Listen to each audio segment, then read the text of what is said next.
আপনি আমার বাবা মাকে ফোন দিয়ে বেতন নিয়ে উল্টাপাল্টা কথা না বললেও পারতেন মা। এখানে দোষের কি আছে? তোমার বাবা তো সবকিছু মাইনাই নিচ্ছে। উনি বুদ্ধিমান মানুষ, সব বুঝছেন। আপনারা তো সবকিছু জানেন। আমি আমার বাবা মার একমাত্র সন্তান, আমি ছাড়া তাদের দায়িত্ব নেওয়ার কেউ নেই। তারপর কেন করলেন এরকম? শোনো, পিয়াসও আমাদের একমাত্র ছেলে, আর তুমি তো মেয়ে। মেয়ে বিয়ে দিছে, সব শেষ। তারপর আমার দায়িত্ব কিসের? ও আচ্ছা, মানে মেয়ে হলে বিয়ের পর বাবা মার প্রতি আর কোনো দায়িত্ব থাকে না, আর ছেলে হলে বাবা মার প্রতি সারা জীবন দায়িত্ব থাকে। মেয়ে সন্তান কোনো সন্তান না, ছেলে সন্তান সন্তান, তাই তো? বোমা, তুমি কিন্তু বেশি তর্ক করতেছো মুখে মুখে। আমি যদি আপনার ছেলেকে নিয়ে এই বাড়ি থেকে চলে যাই, অন্য জায়গায় যে থাকি এবং আপনাদের ভরণ পোষণ দিতে না দেই, তখন আপনারা কি করবেন? চলবেন কিভাবে আপনারা? ভরণ পোষণ দিব না মানে?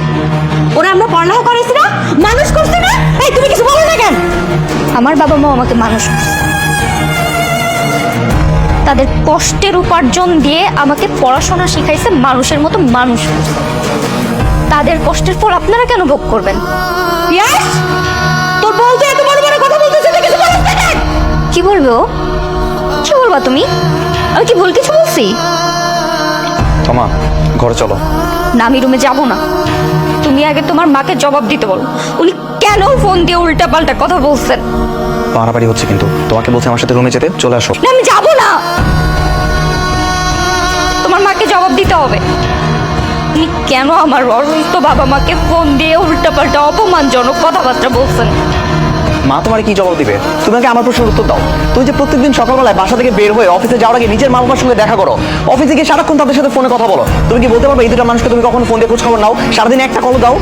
না, দেই নেই, কারণ তার দরকারই পড়ে নেই। আমি প্রতিদিন ওনাদের সাথে থাকছি, রান্না বান্না করে খাওয়াচ্ছি, খোঁজ খবর রাখছি, তাহলে ফোন দেওয়ার কি আছে? কিন্তু আমি আমার বাবা মার সাথে থাকছি না, তাদের খোঁজ খবর রাখার কেউ নেই। প্রতিদিন অফিসে যাওয়ার আগে শুধু একবার চোখের দেখা দেখার জন্য আমি এখান থেকে যাই, আর কিচ্ছু না। আচ্ছা, তুমি আমার মা বাবাকে রান্না করে খাওয়াচ্ছ, এতে তোমার দায়িত্ব শেষ, তোমার আর কোনো দায়িত্ব নাই। এছাড়া তুমি যা কিছু করতেছো এতে তোমার কোনো দোষ নাই, আর আমার মা তোমাকে কিছু বলে সেটা দোষ। শোনো, আমি আমার শ্বশুর শাশুড়ির প্রতি সঠিকভাবে আমার দায়িত্ব পালন করছি, কিন্তু আমি বিয়ের আগে তোমাকে সব কিছু শেয়ার করছিলাম, আমার বাবা মার সমস্যার কথা শেয়ার করছিলাম।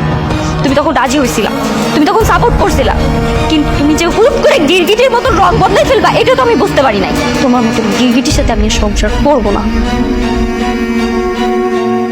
আমি আমার বাবা মার বেঁচে থাকার একমাত্র অবলম্বন, আমি ছাড়া তাদের দায়িত্ব নেওয়ার কেউ নেই। তাই তোমার সংসার নিয়ে তুমি থাকো, আর আমি গেলাম আমার দায়িত্ব পালন করতে।